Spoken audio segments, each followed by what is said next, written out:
We're still here. Jeff Megan. David Tobin. Two composers, two continents.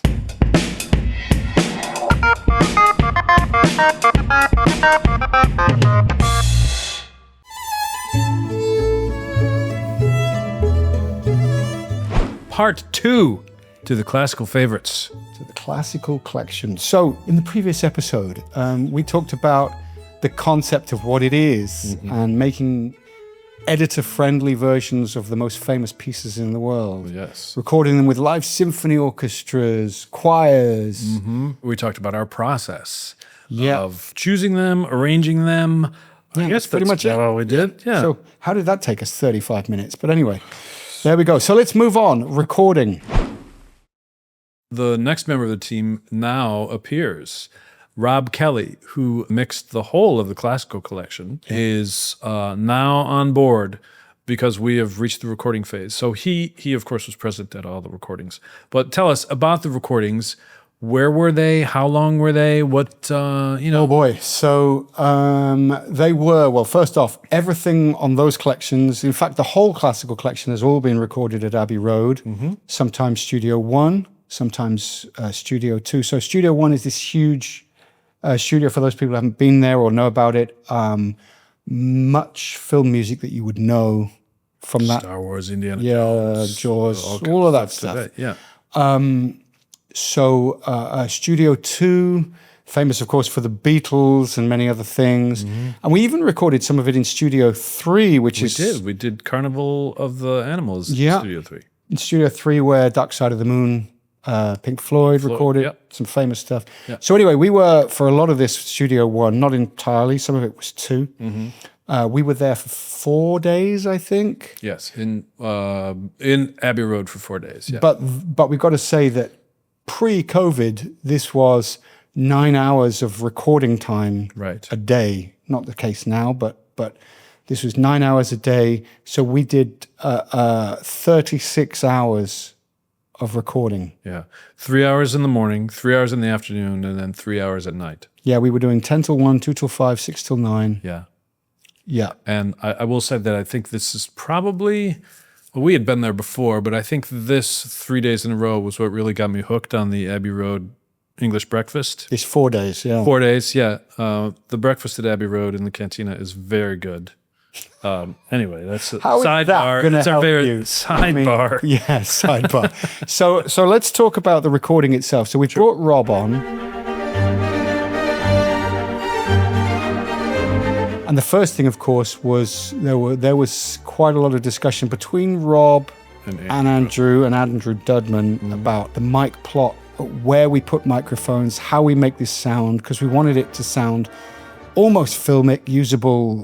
Yes, that's true, yeah. For these, it wasn't supposed to sound like a traditional classical recording. Right, yeah. And Rob had very specific ideas about what he wanted, and good ones. And he and Andy Dudman, really the two of them, with Andrew's help. I seem to remember we stayed quite well out of the way of those discussions at that stage. Honestly, I didn't even know they were going on. Yeah, I figured they were, but... You're hearing about this for the first time now. He's they had discussions, but there was a lot of diagrams that were going back. I couldn't add anything, so yeah. Yeah. Well, if I heard that before. But we didn't just record at Abbey Road for this stuff. Right. 'Cause not everything got recorded there. No. So tell me how it felt, Jeffrey, when they said, you should probably do all of the percussion on this stuff. I suppose it was a budgetary thing, and we wanted to be able to have some individuality or some isolation on these tracks, and we didn't want necessarily all the percussion to be recorded with the orchestra. So I'm sure I was like, well, I'll record the percussion here. And then they were like, okay, that sounds good. So... and now you're on the hook for it. Okay. So that sounds good. But how did it feel when you ended up saying, okay, I've got to record the snare drum on the 1812 Overture? Yeah, I think at that time, it was bizarre because I'd never done anything like this. I mean, I live in Chicago. I have a studio in my house. And so we come back from 4 days at Abbey Road and I throw these things up in Pro Tools and I'm like, set up my snare drum and cymbals and all the things I got to use, and I'm playing along with these Abbey Road tracks. It was a little surreal and bizarre, to be honest with you.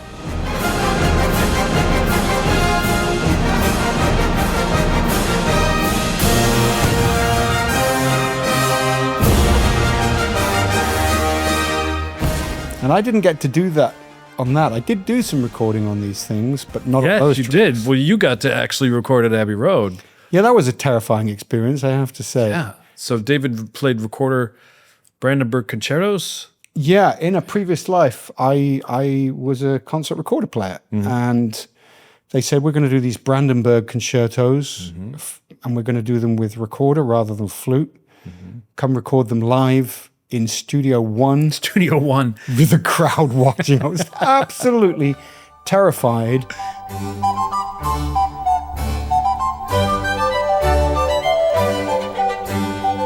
And out of practice, and had to practice. Well, for I know months. you had been practicing for it. Yeah. Yeah, it was. But what an experience to do. I'm something jealous like of that. But anyway, so we recorded some stuff there, obviously live. Yeah. And we should say we had like a 60-ish, 65-piece symphony orchestra. And then on some pieces, we recorded a huge choir. I think it might have been the Crouch End Festival Chorus.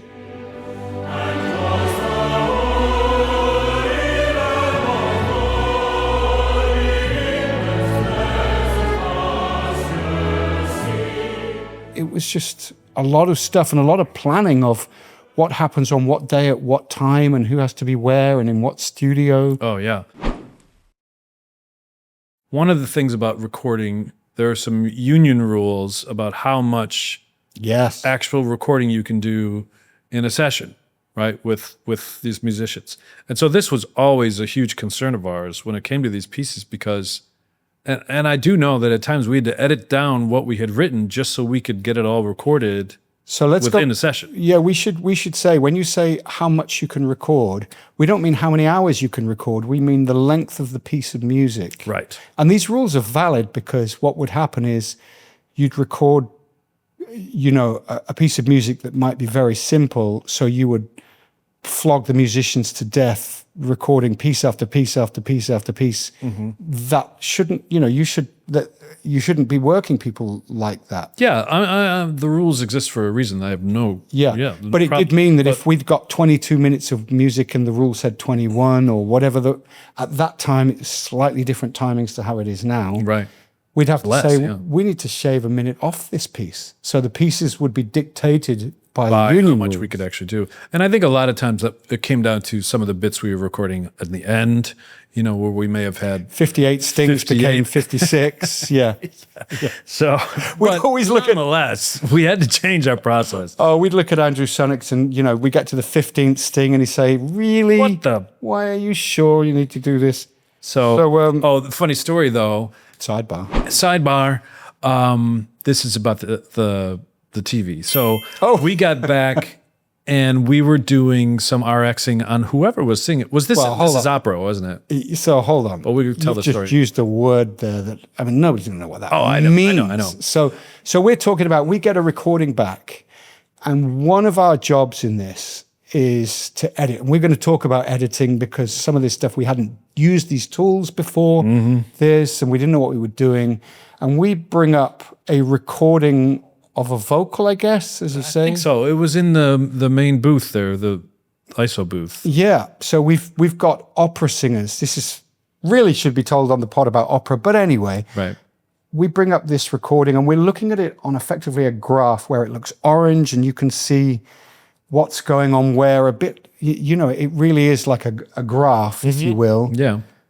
And then we see this flat line, Line going right through. Yeah. which really means there's a noise, there's something, and we think it's ruined. I mean, and like we said last time, they've spent, thousands and thousands of pounds, and we get this recording and we think this isn't usable.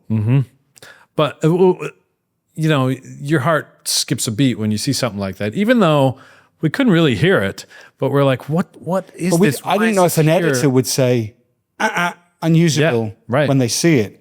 So I remember calling Andy Dudman, Yeah. the chief engineer, and saying, I don't know how to tell you this. And I'm really quite, I don't know what to say here, but there's a line across. And he just laughed and he said, yeah, that's on everything. Yeah. I'll send you the recording stems of Harry Potter. Literally.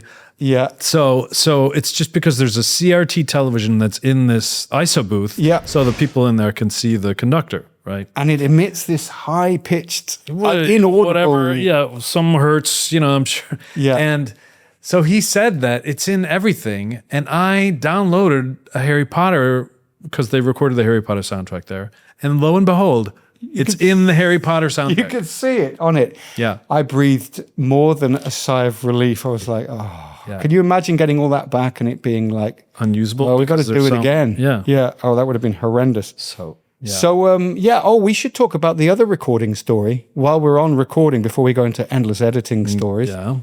We should talk about doing the 1812. Oh, yes. So we recorded the 1812 for this. And, of course, there's the big cannons at the end.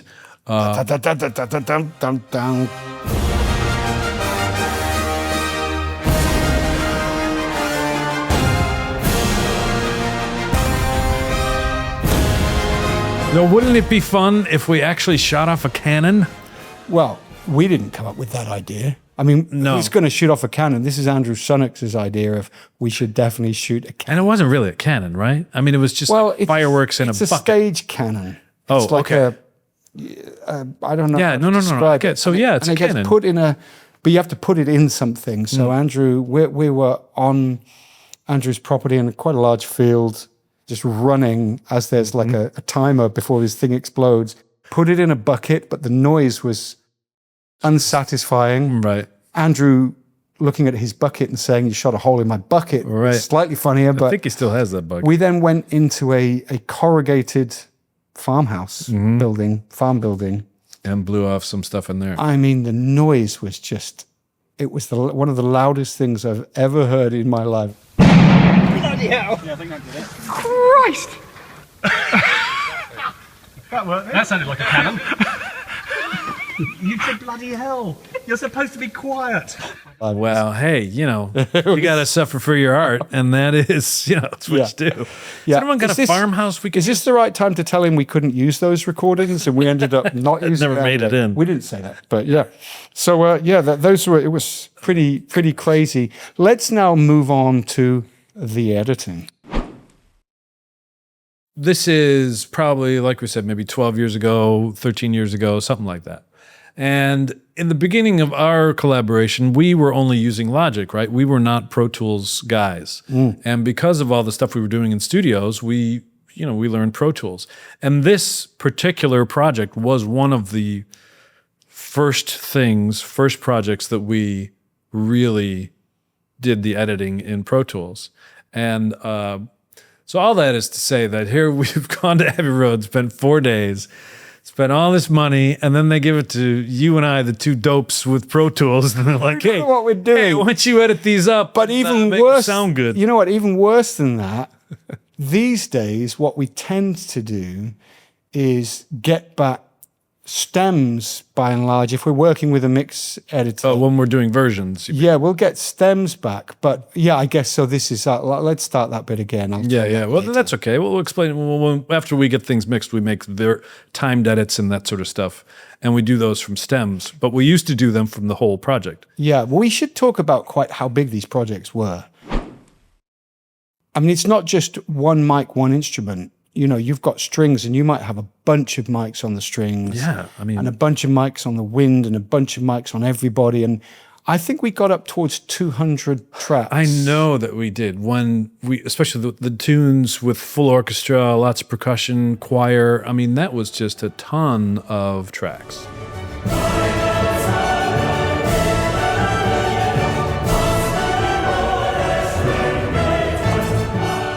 And I was just terrified. I would open these up and I was completely... We were editing, yeah. I mean, I think we did a fine job. We did a great job, but it was a lot of learning. It was...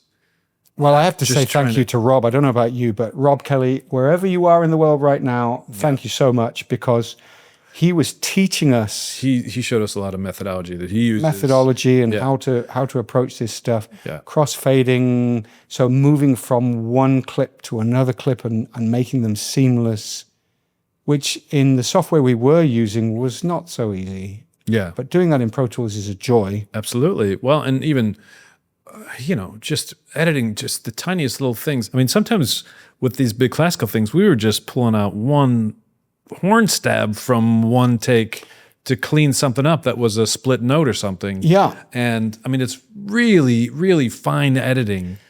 How did you find that? I mean, when you were doing that kind of editing, do you enjoy that? I do now, yeah. It's kind of like... Well, you do now, it's but like a... wind back. You know, it was learning. So, yeah, I thought it was cool. It's almost like a treasure hunt, or it's certainly a puzzle, right, that you're trying to put together. Yeah.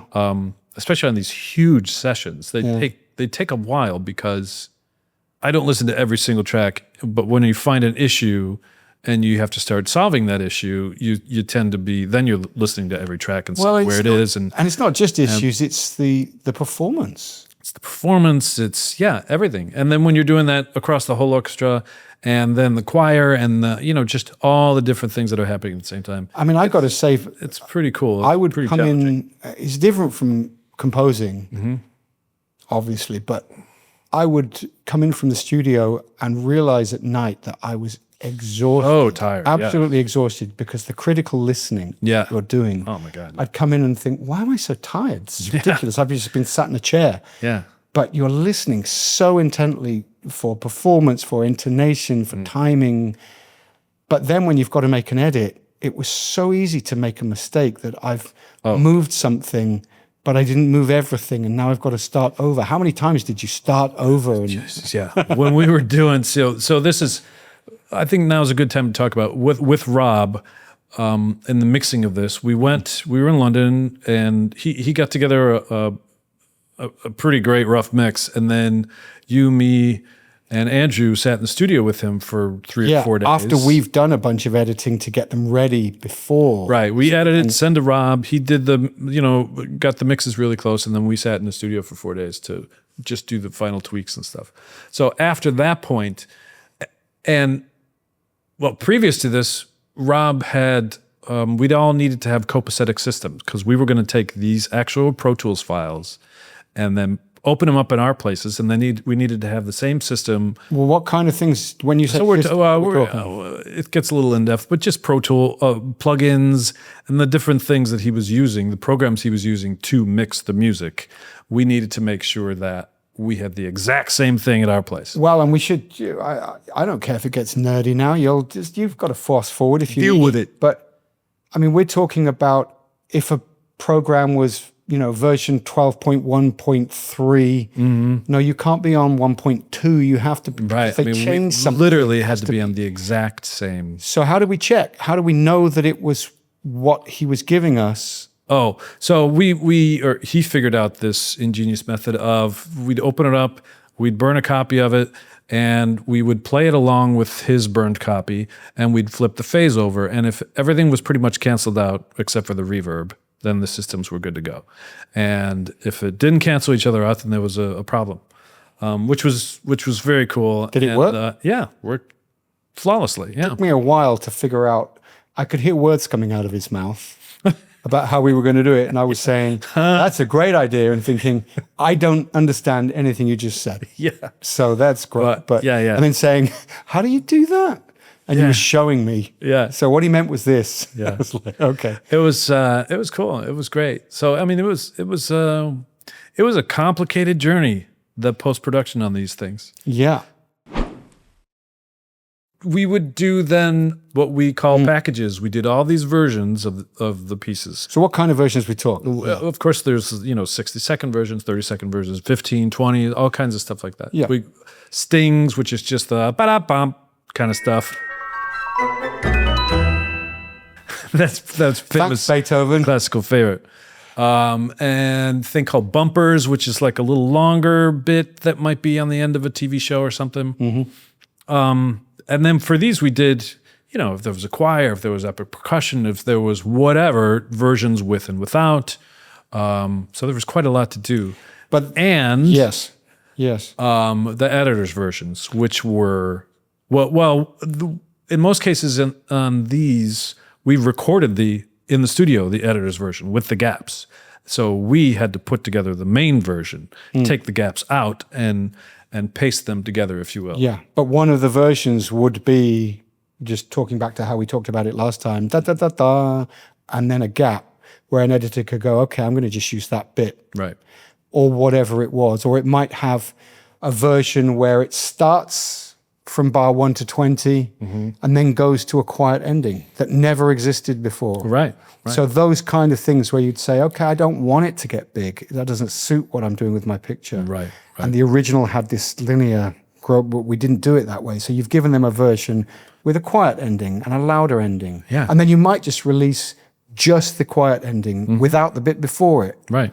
So on some of them, there were a lot of versions. And I seem to remember also us having to decide where to cap how many, because you could do 100 There's absolutely. and I think nobody's going to thank you for that. No, yeah. And there's diminishing returns at some point, right? I mean, an editor just sees all that and is like, Jesus, I don't know. I'll use this one. So let's do, how long are we talking from getting a phone call before you were even awake? I have no idea. Certainly it was more than a year. Oh, it was a lot longer than that. It was nearer 2. Okay. It was 2 and a bit years from the first phone call to the end of packaging something was just over 2 years. Yeah. First amount. It's a huge, huge project. 34, what do you say? 34 pieces of music? There are to date, and I say to date because we've already recorded some more stuff that isn't out yet, which you can look out for when it comes. But we've done 21 albums of this stuff. Yes. Now, although I do love... All available on your streamers. Yeah, there you go. Go ahead. The word favorite, when you get down to the 190th favorite classical work, is starting to wear a little bit thin. Come on, what do you mean? Yeah, but it began. But then that's true. You still find works and go, how did we not think of that thing? Yeah. And then, of course, you get the thing that wasn't public domain. And if you don't know what I mean, now public domain, yes. Look at episode 1. The thing that wasn't public domain when we did this 10 years ago that now is. Right. Things like you've got Ravel's Bolero, which any day now will be a thing, or already is. Gershwin Rhapsody in Blue. I mean, there's a bunch of things that have come out of public domain. And the law changes. Yeah. So Rhapsody in Blue actually is, but it's not in France yet. I don't. Well, anything with a lyric from Ira Gershwin isn't. Right, because Ira died. Yeah, much later. This is all. Well, it's Rhapsody in Blue doesn't have any lyrics, so that it is in public domain. Could have. I've got one for you. There you go. Lyrics. There you go. So this has been a pretty intense. It has. How do we wrap this up here? What do we need to talk about? Is there anything we didn't tell? Well, the first thing I would like to say is a big thank you to Audio Network for entrusting this insane idea of a collection to us. This has been a big part of my life. Likewise, yes. Yeah, so I thank you for that, and to a lot of musicians who've been involved in this. Yeah. And no, I think we've just about covered the classical collection. Check it out on streamers. Check it out if you are making a show and you need some music. It's available on Audio Network. And we have more of it coming out. We do. And we'll let you know when it's coming. Some good stuff. Until the next time. Thank you. Thanks for watching. Bye. Hey guys, Jeff here. I just wanted to say I hope you guys really enjoyed our podcast about our project that's never been done before in the history of the world.